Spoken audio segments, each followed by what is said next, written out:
All right. We rolling? Yeah, it's rolling. It's live? Oh, okay. All right. Hey, what's up? Hello. This is Tri-State of Mind Podcast. Welcome or welcome back. We are your hosts, Chi. It's your boy, Kush Casper. Daniel. I know I usually do the intro. Yo, we switching it up a little bit, man. We switching it up. So in the comments below, let us know what you like better. You know what I mean? We got Chi They this like me week. doing the intro better. No, they're not going to like this one because he's mad dry. Yo, I'm not dry. Let's try it again. You Let's try it wanna again. Let's try it Go again. ahead, do it We're again. not trying again. We're not Do trying it again. Woo. Yo, just do it again. Yo, all right. It's not authentic. Yo, it's authentic. Yes. All right. Take two. Hey, what's up? Hello. It's your boy, Chi. See, not. Yo, right. because Take three. Take three. Yo, the first one was good. Yo. you're just not built for the intro. Go ahead. Yo, get your man. Go ahead. All right. Hey, what's up? Hello. Happy New Year, y'all. Welcome back or welcome. We are your hosts. Chi, this. All right, just go ahead. Yo, see? Casper, give it a try. Yo, give it a try. Yo, I'm going to take Jake. Yo, I only take it one time and then we into the episode. The first take was fine. The first take was fine. You fucked it up. Okay. Yo, the first take was fine. So me try. fine. You could try it, but we just run it. We'll just run it. All right. What's up, everybody? Take five. What's up, everybody? It's your boy, Kush Casper. We're here at the Tri-State of Mind Podcast. Did you just blooper yourself for no reason? Yo, I don't know what's going on.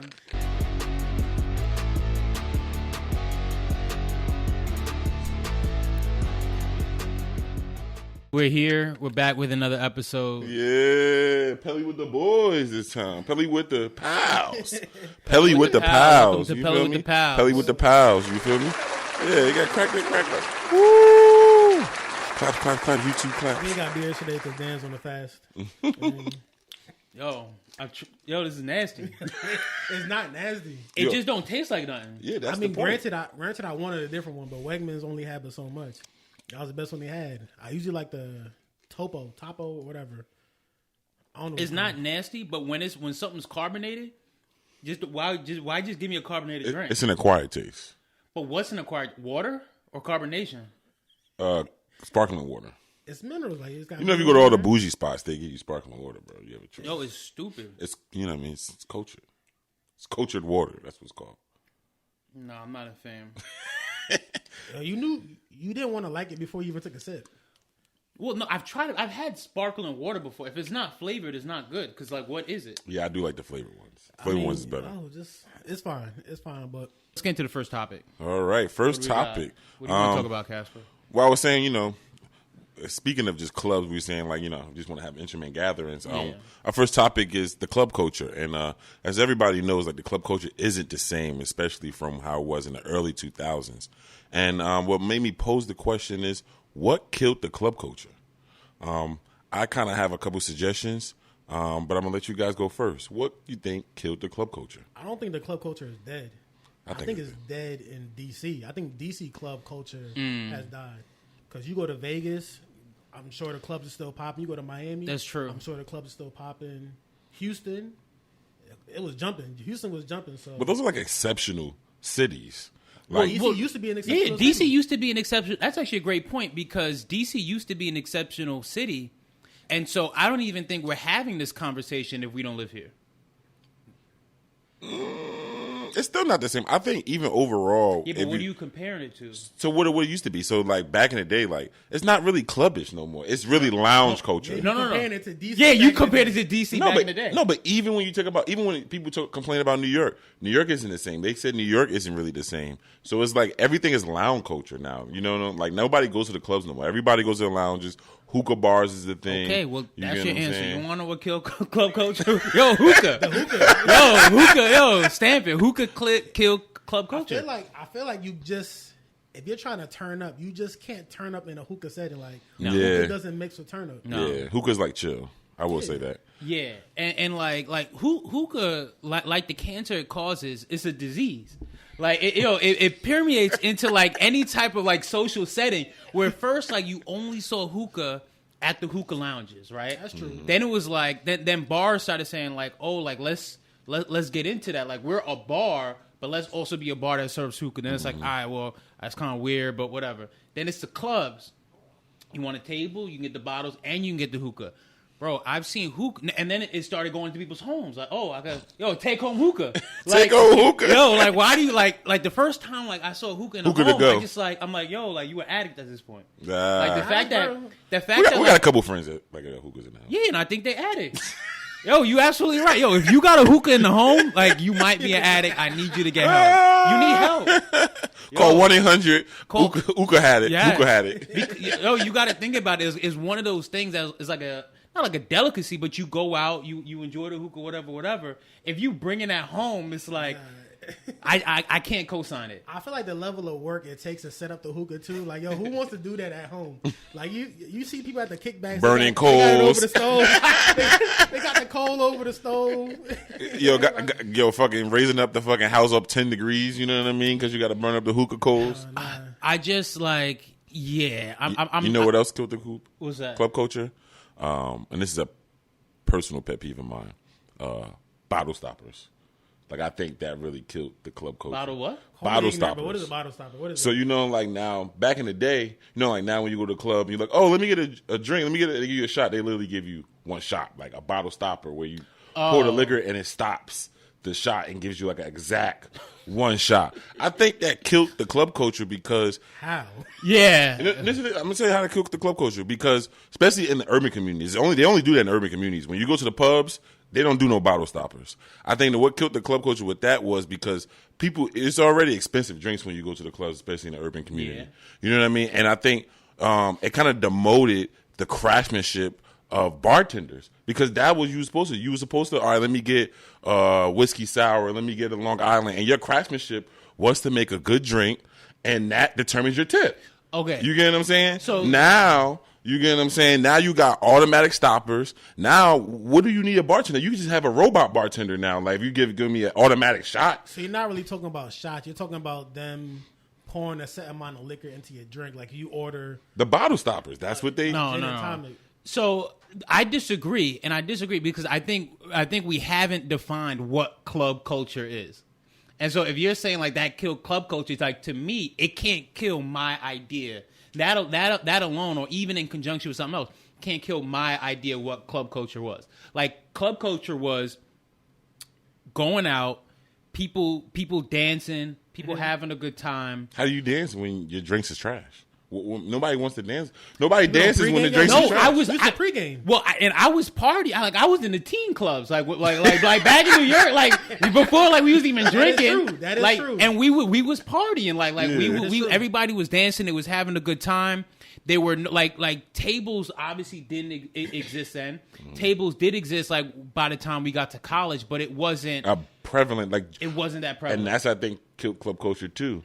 The demotion of general population. Correct. That is very true. You know what I mean? Like everywhere you go now, tables is the thing. Yeah. And now being the general population is whack. They take up so much of the space with tables. Absolutely. And you can't even, it's not built for mix and mingling. Mm-hmm. I remember going to a party during homecoming at the Howard Theater, and literally everywhere was a table. Yeah. And it's like general population area didn't exist. Like, I'm out here squeezing through people's sections. Yeah. You know, trying to stand. I didn't have a section, so I just literally had to squeeze through. And I'm like, oh, you mind if I stand here? You know, so I think it's greedy. It is greedy. You couple that with the fact that, like, we don't have any mega clubs. Oh, that killed. You know what I mean? I think that in of itself, I actually probably think, like, out of everything, that's probably the solution. If we can get a mega hip hop club like back in DC, I think that changes the game. Yeah, and you know, mega clubs was like the thing in DC, and I think Biza, Fur, H2O, and I think that killed the culture because now where you had the clubs where 1,000 people can be in one room, you really could have had the whole city and in one night. Nowadays, you in the lounge and it's what 100, 200 people of that. So now not even that. It made people secluded now. Like now. Party culture is very secluded now. Everybody's in the individual 150, 80 person lounge rather than back in the day. Yo, it was 1,500 people in one spot. Mm-hmm. Yo, you was gonna if you had another girl if you lived on one side of town, you was gonna catch her that Friday night. She was gonna be in that club. You just gotta find her. And now it's just like limiting your opportunities to meet people now. Yeah, but think about it. You had Love. If we're talking about DC, you had Love. That's a winery now. Yeah. So that's gone. You had Fur. My old apartment was built on top of that. Now it's residential space. You had Ibiza, and I think an apartment building or apartment complex was built on top of that. Remember DC Star? I remember DC Star. Yeah. Oh yeah, I remember DC Like, Star. DC Star. Yeah. Everything's gone, and I feel like you had the rise of lounges, and there's no balance. Like everybody can't be a lounge, Right. Everybody can't be a lounge. You still need a club, Yeah. of some sort. I remember when When's Love got shut down. I remember it was like Christmas break, and we was all like home, and then like somebody got stabbed up on a Saturday night, and they shut it down. Never opened it back up. Yeah, but that's usually how most of the spots get shut down. It's the violence. Yeah. As soon as somebody gets stabbed or gets shot, either outside or inside the establishment, they shut it down. And you know what's I think going along with that is also like the music. Like artists, especially hip hop artists, aren't making party music. Oh no! Yeah. Like Absolutely that. not. Like if you're not a female rap in the game, you're not really making party music. Or if you're a female rapper or Drake. No, that's it. That's the only people that I make think party Drake kind music. of fell off a little bit. He don't really make party music like that anymore. Yeah. But He make I'm tired of you bitches music now. Well, no, I mean, like, but I think he always kind of made that kind of music. But he was always good for a party Yeah, record, no, that's- and I that's still real. think that's the case. He got one on the album. I'm saying, yeah, he needed Rich one. Baby Daddy, that was that yeah. joint's gonna go off. Yeah. That joint's gonna go And the off. one with Chief Keef. He got some with Chief Keef. Does he? Yeah, he got some with That's Chief new. a recent Keef. one? Yeah, on the album. He got some with Chief Keef. Oh, I ain't listened to that I album. ain't listened to it. I ain't listened to enough of it. Nah, yeah. One It's out of too- 3 in the group. It's so I started listening to it because I'm always gonna give him the benefit of the doubt, but it was just too like slow. I heard too many bad reviews, and I listen to the reviews. If somebody says it's bad, Yeah. I don't need to test it. Yeah, I'm not gonna waste my time. yeah, I heard like the last 6 songs that he added on. yeah. Those Those were cool. solid. Yeah, that was cool. It was cool. Those was cool. Joe Budden kind of bullied him into making those 6 or 7 songs. It was good though. Yeah. Thanks, Joe. It was good. Maybe another thing that didn't kill club culture, but one thing that annoys me about like the club culture, long lines. I'm tired of it. Can we just eliminate? But that was always part of it, though. Yeah, but That was part of the club culture. It's just like to me, It's on purpose now. It's the greed, bro. I feel like it's the greed. I feel like not even the owners. It'd be the owners. It'd be the promoters. Everybody wants a piece of the pie, including security. They're gonna hold it. Joint. I'm like, bro, you're a W-2 employee, or maybe they just paying you like $200 for the night. Like you don't run this joint. You're not about to shake my pockets down so I could. Oh yo 50 for what? And then you go in and the shit is trash, bro. Yeah, and there's nobody in there. There's nobody in there. Don't You're you- trying to don't shake you- me down. Like Yo, at least let the always do that. bartender eat, right? Because if I'm going in, if it's whack, I'm gonna go to the bar, grab a drink, whatever. Like bring some type of income. But if you charge me $20 to try to get in, and I hear the shit is whack, bro, like not everybody loses because you want to be greedy. Exactly. Like, damn, man, you trying to shake me down before I get in there, man. It's crazy. Nah, it's greed. It's greed on everybody's part. The owners are looking at the promoters getting money. Now they trying to cut them out. Or, Yeah. Or be like, oh, I'm taking more of the bar, or I'm upping the bar price. It's just greed, and it's also I think it's a lot of gatekeeping.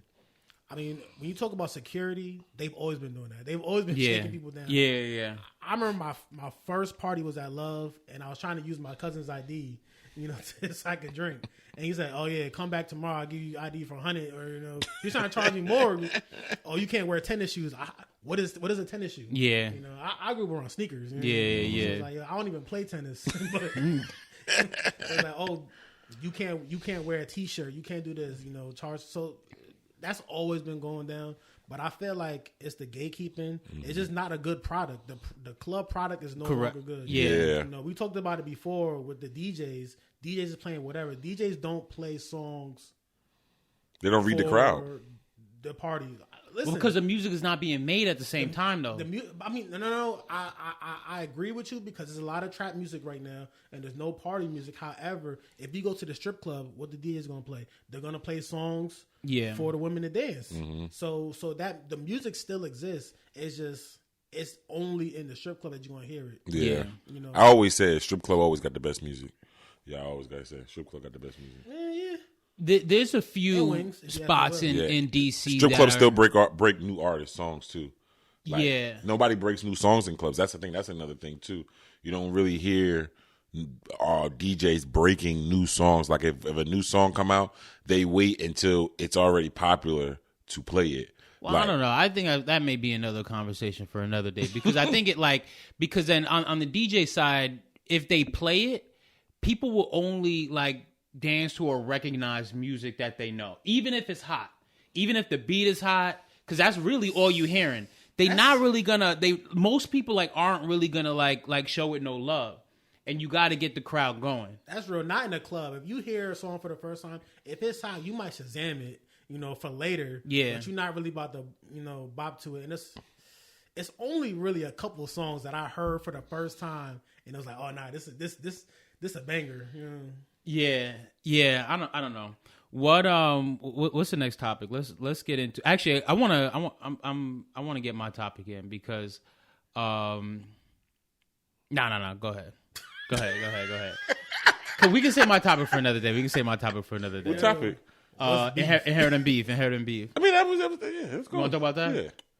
All right. So everybody may have a different outlook on it, but is if your friend or your lady or somebody that you align yourself with, if they're beefing with somebody, is their op your op? Depends. I think there's levels. There's the levels of the friendship, and then there's the level of the violation, the type of violation. Okay. So when I say a level of relationship, if you one of my close friends, if you're my lady, correct. If you were in my crew, I consider that a heavier consideration into like caring about the beef. Yeah. But if you're like an associate and stuff like that, that's not my forte. Mm-hmm. Or I don't really care. And then also the egregiousness of the act. So like for me personally, if it was like something where it was a character where you still took money from somebody, or you kind of like lied on them on some like you try to like ruin somebody's life type shit, then that's something that I gotta kind of stay away from, because if you steal from him, you're gonna steal from me. So that's something that I gotta watch out for. But are you beefing with them now? I wouldn't say I would beef with them. So you didn't hear the beef. Well, I would be able to draw a line in the sand. Yeah. Depending, you're saying it depends on the grievance. Yeah. I would draw a line in the sand. You get what I'm saying? I feel like it's easy for me. It depends. So I'm always gonna side with my lady. That's one. My wife is she an extension of me, so I gotta side with her whether I agree or not. Even if she started it. Hold on. Yeah. Even if she started, but if there was somebody, I don't know, may have to challenge you on that. Before you do it, before you do it, it's just like before you do it, it's like what's beef? She don't really beef with anybody like that. However, there's people that she don't necessarily like, but it's not beef. And it's not really, it's not a situation where I've really been put, outside of one person, I've never really been put in a position where I got to draw a line in the sand. It's like, now I'm beefing with this person. However, what I'll say is, it depends on who is being beefed with. So if it's somebody that I don't know, I'm going to inherit the beef. You violated. You the op. No, that's easy though. You the op. Now, I think when you talk about inheriting beef where it gets tricky is like, if I'm friends with everybody, and now two friends are beefing, now I'm in a situation where, both friends are looking like, yo, who you going to choose? Yeah. We've been put in that situation before. Absolutely. How about this? What if the wife is beefing with moms? It's never really going. So that's what I'm trying to say. Like, I don't know. Right. So now we get into these like one-offs. Like, it is my rule of thumb that I will not inherit your beef. Right. Because I've done it before. That hasn't always been my policy. My policy was like, you ride, I ride. Bad boys for life. You gotta tell the story. Always. Whose beef did you inherit? Bro, I told you I'm never doing this again. Yeah, what happened? It's actually funny that you asked me that. Who got you slapped in the eye? Nah. So undergrad. So in undergrad, undergrad was crazy. So undergrad at Howard, I don't think you were there. I think this was after you left because I think if you were there, you would have been there. And I don't remember you being there. But Isaiah had one of his friends, right? So, you know, Isaiah, he had joined like an organization or whatever. Shout out to Zay. Shout out to Zay. Yeah, shout out to Zay. So he joined the organization, and so he like got this whole new like group of friends that used to hang or whatever. All right, so Zay's my boy. They're my boys now. Like they was hanging out, so we was all hanging out together, right? For some reason, like one of his boys started. I don't know where the beef cut. Like I don't know any of the history. So you're asking like what's the grief? Like I don't know any of that. I just know that he's beefing with these niggas from New York. They were from New York. I think some of them were. And you was beefing with your own peoples? You're right. I wasn't there, but I think I remember. You remember? I remember this. And so I don't like this whole thing happened where it was like all of a sudden us versus them, but it was basically only because like two people were beefing. Everybody else was like just riding for their guys. So they were like, you know what? Let's settle this. We'll meet here, and y'all just gonna fight. Right? Okay. The two people. Dang. Okay. See, they don't do that no more. They don't do that no more. So their side was here, our side was here. It was literally like a movie. Everybody was around, and they were just like, "Yo, y'all just gonna fight." Sound like the Outsiders. I was just about to say, I was about to say, yo, out here looking like Pony Boy. No, that's literally what it was like, right? So everybody read that book. So they fought. Our guy loses. Oh man, He had you looking bad? No, you looking bad. Did he lose badly, or was it just like? I wouldn't necessarily say he lost badly, but he lost. Yeah, he definitely lost. Like it was more like, all right, all right. You had to go pick him up. Yo, that's it. That's enough. That's enough. When you're the one breaking it up, you're either like, yo, don't kill him, or like, yo, get off my man, son. Or it's about to become a brawl. Get off my man, or it's going to become a brawl. The funny thing is, I don't even know if Zay was there.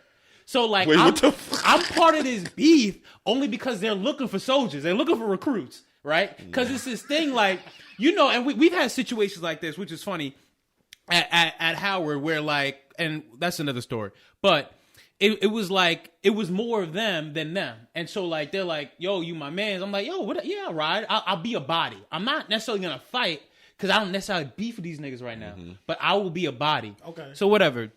He loses, but like after that, it's almost like tension with these with the group that I didn't have beef with before. Now you was there, so now I'm there, so now it's kind of like, all right, I gotta sign by a little bit. Like I don't know necessarily like how it feels. I know I don't fuck with them because like it is what it is. And so like after that, I just realized like, yo, I just don't want to like. It didn't make sense. Wasn't worth it, man. It wasn't worth it. Like it really didn't make sense. But I think that was the second time that happened at Howard. It happened before freshman year. I think this might have been like sophomore, junior year. So you watched your lieutenant get whooped, and you ain't stepping. No, first of all, he wasn't a lieutenant. That's the thing. Like you watched your lieutenant get whooped. Yo, he was a young homie. So it was kind of like whatever. Either way, that's the situation why like I take the stance like I can't inherit your beef, right? Okay. And so like I don't want to be said like I'm not loyal, nothing like that. But it's just like I gotta look out for myself. I gotta look out for myself. I gotta put me first. So that remind me of another Howard story I remember. What's that? About inheriting beef going wrong. And you know, remember at Howard during the Howard days, we have to house parties over there by Carver. And, you know, back then Carver was kind of dangerous. So back then it was mad house parties, Carver. You know what I mean? Locals was fucking with the students, whatever. Yeah. So one local was fucking with one student. One of my mans, he knew that the local was fucking with him, so he went to help him out, to defend him. So, because they was going to jump him. So when he helped them out to defend him, they ended up jumping him. And the nigga that he helped to defend ran on him. Damn. So Damn. that is a situation where inheriting beef can go wrong. Yeah. So yeah, that on that note, I don't inherit random beefs. Like yeah. I mean, I need to know the context too. I gotta give him credit though because that takes. You gotta courage. give him credit. Well, it takes courage to step run? in. No, not that guy. The other guy, the guy who helped him. Like to step in and see somebody about to get jumping. Like like you know what I mean. Like nah, like I gotta step in there. But you know what's funny? Sparkle felt like that we sided with you when you was beefing with D. And I tried to tell her like that wasn't the case. Like, I didn't side with anybody. Like, I didn't start beefing with D because you stopped fucking. I didn't start fucking with D because you stopped fucking with D. But she was like, oh, well, D was never around. I'm like, all right, well, it just so happens that he just wasn't around. But we didn't stop inviting him to places. Like, we didn't necessarily, like, stop going out. Like, when we go out, I mean, I don't hit up the whole crew. You know what I mean? I might hit up Chi, might hit up you. You're kind of like a lone wolf, so I actually don't really hit up you when it's going out because you leave niggas. So what? Nah, that's absolutely. Yo, why you acting confused? Well, don't call me Casper for a reason. First of all, you remember the story from last time when I was in the situation? Yeah, oh yeah. It's nowhere to be found. Yeah. Yo, it was mad. People was like 2,000 people at the party. I couldn't, But we eventually linked up. So, I was next to me. I could be a drifter. You're right. I could be a drifter. So she was saying that even though she knows I doesn't, because she also got mad that I didn't. There was some girls that she didn't like, and she was mad that but I was already friends with them. So before we were together, there were some girls that she didn't really care for because of previous situations or incidents with another guy. We got together, and she was like, "Oh, I don't really fuck with her." I'm like, "Oh, that's my homie." You know what I mean? And so now what do you do?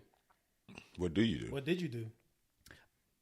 You don't fuck with them. I fuck with them. That's it. But you got to realize. And so I did, like you said, it's circumstantial. Like, they didn't violate her. She just didn't like him. Yeah, they just talked to the same nigga. Yeah. You know what I mean? I'm gonna cut them all. Like we're actually like friends or close. Like, they looked out for me. Whatever. We got a relationship. So now I feel like it's my duty to now warm her up to them. Like, oh, yeah, y'all may have told the same nigga, but she's now we're reintroducing. Yeah. We reintroduce. She's actually a nice person. She's good to know her. What about you? You inheriting some beef? No, I don't inherit no beef. Like, I don't inherit beef. It's just, if I'm there and you violate my boy, then it's like you kind of violated both of us.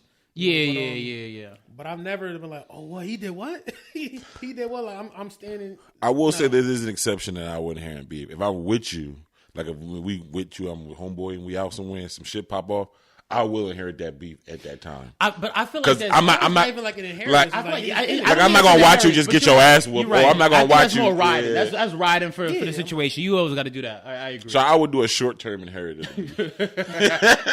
Short-term inheritance. I add that one to the dictionary. But I mean, to bring up your point with D, you kind of tried to force our hands with that one. It's like, oh, nah. You didn't even give us a decision. Yeah. You did. He's excommunicado. Like, yeah. You try to make us inherit that joint. You really did. That was funny. I mean, I could see how on the outside it will look like we pick sides. However, I mean, inside we really didn't. We did because you wanted us to. Yeah, no, I didn't want you. I said, I'm not. Did. I said, I don't want this nigga in this group. So yeah, but y'all had your own group. So, you know what I mean? It's not like, you know what I mean? He gave him the boot. He's like, yo, he's out of here. He's out of here. He's out of here. So it's like, come on, son. I'm like, yo, what happened? Yeah. Yeah. But I feel like with that, when he was around, it was always all love. But at the same time, I hit D up to come to the crib, when we're doing something. But in reality, you and D spent the most amount of time together. Yeah. That's true. So... I don't think me and D ever went out one-on-one, together. It was always me, you, and him. It was all a group setting. So when you were out the picture, that's just what it was. Yeah. I would go out with you, and you would no longer include D into that fact. But when we went to the wedding, and y'all tried to keep him out the picture, we shut it down. It was like, no, we're not putting D. We're like, come on, son. I was like, boy, of course we're gonna have him in the picture. But welcome back, D. I'm glad you're back. I know you're gonna see this episode. I don't know if he's a subscriber, but yeah, he should be. Yeah. I feel like we're too old to be beefing, though. Yeah, I do feel like. Well, that's why I take my position that I take. Because if you haven't wronged me... Tell that to Cat Williams. You're never too old to be. That's true. You're never too old to be. You're never too old to be. But I feel like... I guess when you feel like people have been violating you, then yeah, I get that. Yeah. That's real. Yeah, I get that. I hate baseless beefs. Like when somebody wants you to ride with you, and then it's such a baseless beef. Like... What's the purpose? Oh, because they didn't invite me to my birthday party. Yeah. What? I'm not about to. That is true. I'm not about to beef with this person because you didn't get an invite and I did or something like that. Like, yo, you take that up with them. That's like, a fact. Don't include me in your petty disagreement. Now you're over here on the side trying to throw smut on somebody's name. Yeah. You know he did and he did that. I'm like, I don't care. I don't care. That's none of my business. You know, I can agree to that. That's kind of messed up, but yo, that's life. Yeah, get that. Give me a. That's too muddy and that's just too petty. That's too catty. Yeah, I'm not a part of that. So that's one thing I cannot agree to. I cannot oblige to that type of beef and inherit that type of beef. I mean, it's really only when two friends, you know, that's really when it's tricky. When two friends in a circle are at odds, that's where it's like, dang, what are you gonna do? But I don't mind being neutral though. I can play the neutral spot. Like, but I think it's the two parties that has a problem with people being neutral. You get what I'm saying? Yeah. Like which is why it's even more important to stay neutral in that scenario. Yeah, it's like yo, we can still be friends. My thing is a neutral party. And when people are neutral parties, just for anybody who is beefing with somebody and you know you have a neutral party bouncing between parties, don't put them in positions where they have to compromise either friendships. So don't try to extract information from that person to try to get a one-up. And don't have that person, don't overindulge to the point where it kind of compromises them if they know they're going to be on the other side. So just watch for the information that you give and then don't ask for information from the other. So you know what's interesting? I just thought of this. When Wayne was beefing with Birdman, Rick Ross came out, made a diss track at Birdman, and then Wayne went back and reconciled with Birdman. And that's the thing about and now it's kind of like, oh, all right, Rick Ross ain't getting back in there because you dissed him on record. And that's in defense of Wayne. And that's the thing. Y'all like Ross? I think Ross. No, I do. But you mean like musically or as like an entertainer? Like an individual, is it? Yeah, I rock with Ross. Yo, he's funny. He's funny. Yo, he's still funny, a cornball. bro. He's funny, bro. He is funny, bro. He kind of clownish to me a little bit. Yeah. In what way? Tyreek Hill's house caught on fire. He's reporting live like, "Oh, the house is on fire" in the background. You know. Oh, he was there. Yeah, like it was. I missed that whole thing. I missed that whole thing. It was across the street. He was like, "Yo, I swear, y'all better inherit the beef. If my neighbor is live streaming on his Instagram while my house is on fire, you talking about? Was it a big fire? I didn't see it at all. Yeah, it was a big fire. Damn, it was a big fire. Yo, y'all better inherit that beef. Like, yo, damn, it's smoke forever. Did he say anything about it? I don't know if he said anything. You know, but Tyreek, he an athlete, so yeah, I don't. Yeah, but you know, athletes be petty and they want to be rappers. Mm-hmm. Some of them. Most of them. I feel like they all put out an album on their off season. I don't feel like most of them. When I say they want to be rappers, not saying that they want to rap, but they want to be what a rap star is. Yeah, some of them. Yeah, they want that persona. Most of them. The ones you can't try, the ones you can't, we just don't care about them. They just don't. I guess. No, I didn't know that. But you brought a good point, Dan, about beefs, which is the issue is about reconciliation. It's like you want to try to kind of watch which side you choose or what you say when people are beefing, because you never know when they will reconcile, especially when there's two people who are close, whether it be two best friends, a spouse, a couple, family members. You just want to watch out when there's two situations. I remember I have one of my best friends, they were two brothers, and every time they would beef, they would fight all the time and they would beef. And every time they would beef, it was brothers. And every time they would beef, I stay out of it. Like, don't put me like I'm still cool with both of y'all, but stay out of it because they're gonna fight, and then all of a sudden next week they're gonna make up. So it's just brothers like at the end of the day. Yeah, they're still brothers at the end of the day. So you know, I don't know. Everybody's raised different. Why are you fighting with your brother? I don't have a brother, but I don't fight with any of my family members.